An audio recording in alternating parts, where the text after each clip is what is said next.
Hello, students. I hope you all are fine at home. Students, as you know, we are working from home. That is why we are providing you online classes on behalf of St. Angel's Public School, Bagpat.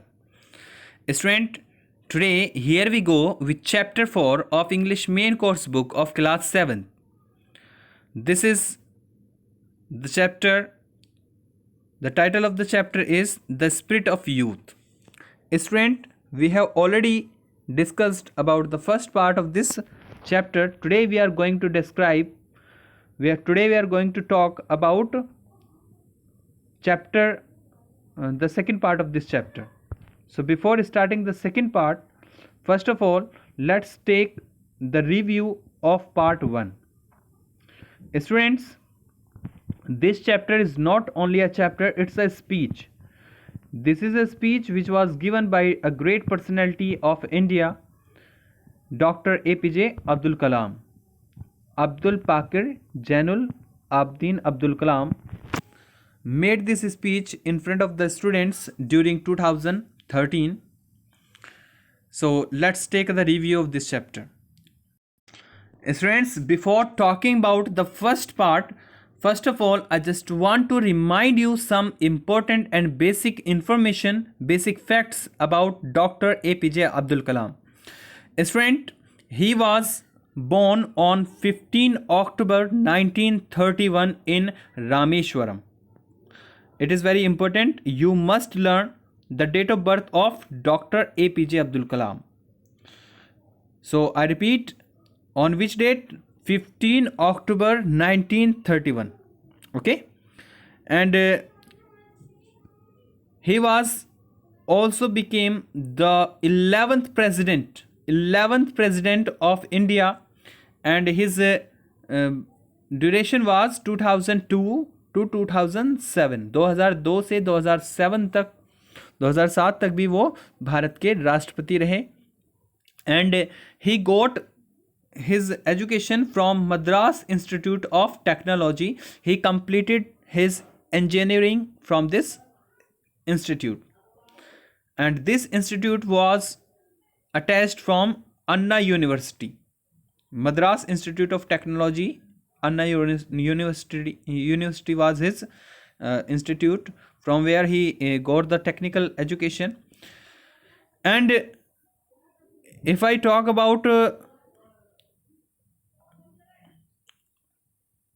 if I talk about the awards, then Abdul Kalam, Dr. APJ Abdul Kalam won a lot of awards, a lot of trophies, a lot of things in most of the fields.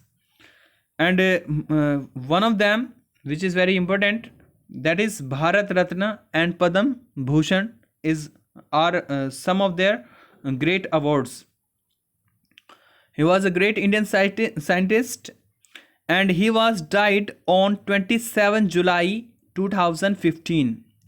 Please note this one also, इसको भी note कर लेंगे. 2015 में 2015 में उनकी मृत्यु हुई थी ऑन 27 जुलाई, 27 जुलाई को उनकी मृत्यु हुई थी इन शिलोंग में. And on the day of his death, अपनी मृत्यु वाले दिन भी वो एक सेमिनार में शामिल थे, in which he was delivering the speech to the students of the school. वो स्कूल के बच्चों को स्पीच डिलीवर कर रहे थे. So he was really a great personality of Indian history. He was known as the missile man of India. Bharat को सशक्त बनाने में APJ अब्दुल कलाम जी का एक बहुत ही अतुल्य योगदान है, जो भारत की जनता और भारत हमेशा हमेशा याद रखेगा. जब भी विज्ञान का नाम लिया जाता है, जब भी विज्ञान के क्षेत्र फील्ड की बात होती है, then in India the field of science is incomplete without the name doctor APJ Abdul Kalam. So students, let's talk about now this chapter. इस चैप्टर के रिव्यू के बारे में बात करते हैं, जो फर्स्ट पार्ट हमने डिस्कस किया था. स्टूडेंट, ये चैप्टर भी एक स्पीच ही है जो अब्दुल कलाम जी दे रहे हैं. 2013 के वक्त की ये स्पीच है. तो बच्चों से जैसे ही वो कम्युनिकेट करना शुरू करते हैं तो वो सबसे पहले उनको विश करते हैं और उसके बाद उनसे एक क्वेश्चन पूछते हैं कि आई थिंक आप सभी ने ये डिसाइड कर लिया होगा कि आपको फ्यूचर के अंदर क्या बनना है, यानी कि तुमने अपने मन में ठान लिया होगा कि what do want to become, तुम क्या बनना चाहते हो, what do want to achieve, तुम क्या प्राप्त करना चाहते हो।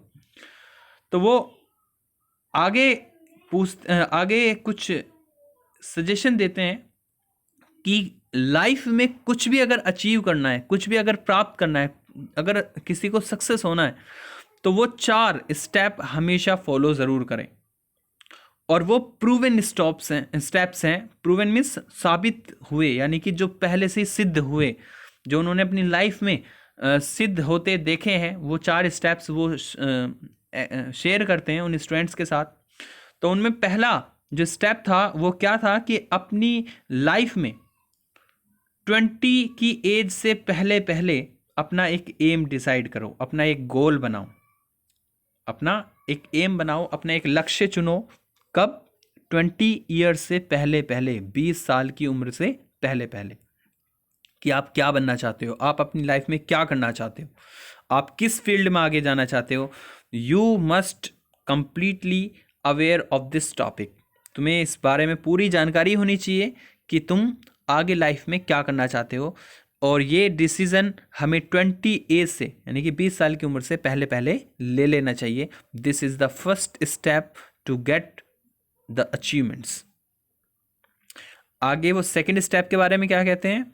That second step is work hard towards that aim. उस एम की तरफ, जो तुमने एम बनाया है, जो लक्ष्य तुमने चुना है, उस एम की तरफ मेहनत करो, बहुत मेहनत, वर्क हार्ड करो, कठोर परिश्रम करो। आगे क्या कहते हैं? थर्ड, एक्वायर नॉलेज कंटिन्यूअसली, यानी कि आपको नॉलेज गेन करनी है, यानी कि आपको जो भी मतलब पढ़ाई जो है, स्टडी जो है, वो कंटिन्यू रखनी है। जहाँ से भी जो भी नॉलेज मिलती है आपको उसे गेन करना है, उसे एक्वायर करना है, उसे प्राप्त करना है लगातार। And the fourth one is learn to preserve against the odds and succeed. और जो भी मुश्किलें आती हैं, जो भी प्रॉब्लम्स आती है, उनका सामना करने के लिए हमेशा तैयार रहना है। उनका सामना कैसे करना है, दृढ़ता के साथ, ये चीज़ आपको सीखनी है। और ये चारों स्टेप फॉलो करने के बाद यू विल बी सक्सेस, आप सक्सेस हो जाओगे। Now student, let's talk about the second part of this chapter. So here we go. So students, now we are going to explain the second part of this chapter line by line. So please pay attention here. The first heading of first part was wings to fly. Now we are going to describe the second heading of Abdul Kalam's speech, and the second heading is unique achievers. Unique achievers, यानी कि एक अनोखे जो achievers होते हैं, यानी कि उपलब्धि जो प्राप्त करते हैं अनोखे तरीके से, या अनोखे जो अलग होते हैं, जो दूसरों से डिफरेंट होते हैं। So what is he saying, क्या वो कह रहे हैं अपनी स्पीच के अंदर? लेट्स सी, देखते हैं। डियर फ्रेंड्स लुक अप, वो एक यहाँ क्वेश्चन पूछ रहे हैं। डियर फ्रेंड्स, प्यारे दोस्तों, लुक अप, ऊपर देखो। व्हाट डू यू सी, तुम्हें क्या दिखाई दे रहा है, क्या दिखाई देता है? वो सभी जो भी वहाँ पर स्टूडेंट मौजूद थे उन सभी से एक क्वेश्चन पूछते हैं कि तुम्हें क्या दिखाई देता है। Then all the students look up, सभी स्टूडेंट्स ऊपर देखते हैं। तो वो बात करते हैं, the light, the electric bulb. तुम्हें क्या दिखाई देता है? लाइट दिखाई देती है, प्रकाश दिखाई देता है इलेक्ट्रिक बल्ब का, यानी कि जो बिजली का बल्ब है वो दिखाई देता है। इमिडिएटली, और तुरंत ही, our thoughts go to its inventor. तो हमारे जो विचार है वो तुरंत हमारे दिमाग में किसका नाम आता है? उसके इन्वेंटर का नाम आता है। तो हमारे विचार जो हैं तुरंत उसके आविष्कारक, इन्वेंटर मीन्स क्या होता है? आविष्कारक, उसके आविष्कारक की तरफ जाते हैं। हुआज ही, और वो कौन थे? इसके आविष्कारक कौन थे बल्ब के? Yes, it was Thomas Alva Edison. वो कौन थे? वो और कोई नहीं बल्कि थॉमस एल्वा एडिसन थे। और students, I just want to say Thomas Alva Edison वास्तव में एक यूनिक पर्सनैलिटी थे। यूनिक किस वजह से? थॉमस एल्वा एडिशन वास्तव में हर चीज़ को बहुत ही अनोखे ढंग से देखा करते थे। वो किसी भी चीज़ को बहुत बारीकी से ऑब्जर्व किया करते थे। उनके सोचने का, उनका काम करने का अंदाज ही बिल्कुल यूनिक था, दूसरों से अलग था। और जिन लोगों में ये एटीट्यूड पाया जाता है वही वास्तव में कोई यूनिक अचीवमेंट, कोई यूनिक चीज़ हासिल कर पाते हैं। So what a unique contribution he made to the electric lighting system. कितना अनोखा, कितना अलग योगदान उन्होंने दिया इलेक्ट्रिक लाइटिंग सिस्टम के अंदर। कौन कह रहे हैं? Abdul Kalam ji, about Thomas Alva addition.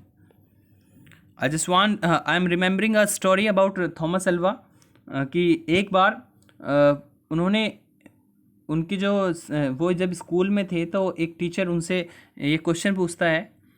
वो एक चिड़ियाओं के बारे में कोई चैप्टर पढ़ा रहे थे उनके जो टीचर थे। तो थॉमस एल्वा एडिशन जो है उसके दिमाग में एकदम एक अलग क्वेश्चन आता है, एक यूनिक क्वेश्चन आता है कि मैम जो चिड़ियाएँ हैं वो उड़ती कैसे हैं। तो थॉमस एल्वा एडिशन का ये जो क्वेश्चन था, ये सुनकर टीचर जो है वो रिप्लाई करता है कि जो पंख होते हैं चिड़ियाओं के, बर्ड्स के, वो उनकी मदद से उड़ते हैं। तो थॉमस एल्वा एडिसन थोड़ी देर शांत होकर बैठ गए। अगर कोई और बच्चा होता तो शायद वो भी इस आंसर से सेटिस्फाई हो जाता, लेकिन थॉमस एल्वा एडिशन जो था वो पूरी तरीके से एक यूनिक सोच रखते थे। उन्होंने फिर एक क्वेश्चन रेज किया, एक दूसरा क्वेश्चन उन्होंने पूछा कि जो काइट होती हैं, जो पतंग होती है, उसके तो पंख नहीं होते, फिर वो कैसे उड़ती है। It means the sense of observing was really unique, was really different. बिल्कुल अलग तरीके से सोचते थे और शायद उनकी ये अलग सोच ही उनको ये अलग आविष्कार करने के लिए शक्ति उनको दी, उनको बहुत ज़्यादा सपोर्ट अपनी सोच की, अपनी अलग यूनिकनेस की वजह से ही उनको ये सपोर्ट मिला, उनको ये काबिलियत हासिल हुई कि वो उन्होंने एक इलेक्ट्रिक बल्ब का आविष्कार किया। Next, Abdul Kalam is talking about when you here the sound of an aeroplane going over your house. तो अब्दुल कलाम जी एक दूसरा क्वेश्चन उनसे पूछते हैं कि जब तुम आवाज़ सुनते हो किसी एरोप्लेन की, जब वो आपके घर के ऊपर से जा रहा होता है, तो what do you think of, तुम किसके बारे में सोचते हो? तो उस वक्त हम किसके बारे में सोचते हैं? Yes, we think about the Wright brothers. हम राइट ब्रदर्स के बारे में सोचते हैं। राइट ब्रदर्स असल में वो व्यक्ति थे जिन्होंने हेलीकॉप्टर का आविष्कार किया, राइट ब्रदर्स ने। तो the Wright brothers proved that man could fly of course. Wright brothers ने एक अलग सोच अपने दिमाग में रखी, एक अलग लक्ष्य बनाया कि वास्तव में इंसान भी उड़ सकता है, इंसान भी उड़ सकता था।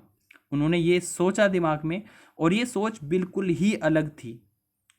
सभी लोग इस चीज़ को इम्पॉसिबल मानते थे उस वक्त, लेकिन उन्होंने इस चीज़ को इम्पॉसिबल नहीं माना, बल्कि अपना एक एम बनाया, और ये सोच उन्होंने बिल्कुल अलग रखी, जिसकी वजह से of course eight great risk and cost, इसमें बहुत बड़ा जोखिम था और इसमें काफ़ी कॉस्ट भी लगने वाली थी, यानी कि काफ़ी कीमत भी लगने वाली थी।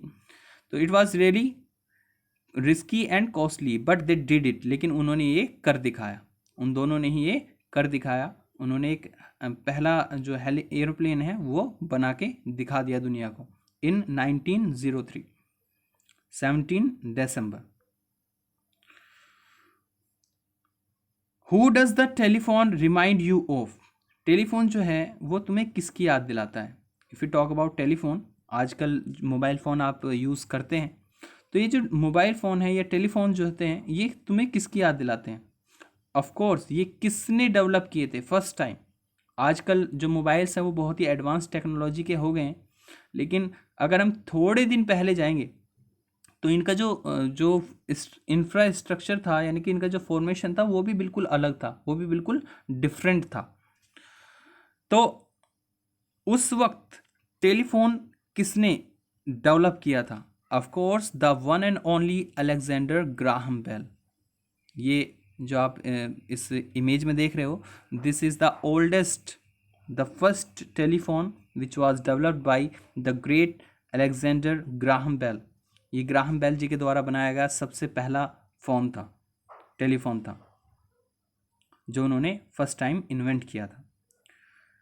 तो उन्होंने भी जब ये दुनिया के सामने आइडिया रखा था कि ये this is mister Alexander Graham Bell, तो जब उन्होंने दुनिया के सामने ये बात रखी थी कि हम जो दूर लोग हैं हमसे, उनसे भी कम्युनिकेट कर सकते हैं, बात कर सकते हैं, तो ये बिल्कुल एक अलग सोच थी, एक अलग बात थी, एक यूनिकनेस थी उनके थॉट्स में, उनके विचारों में।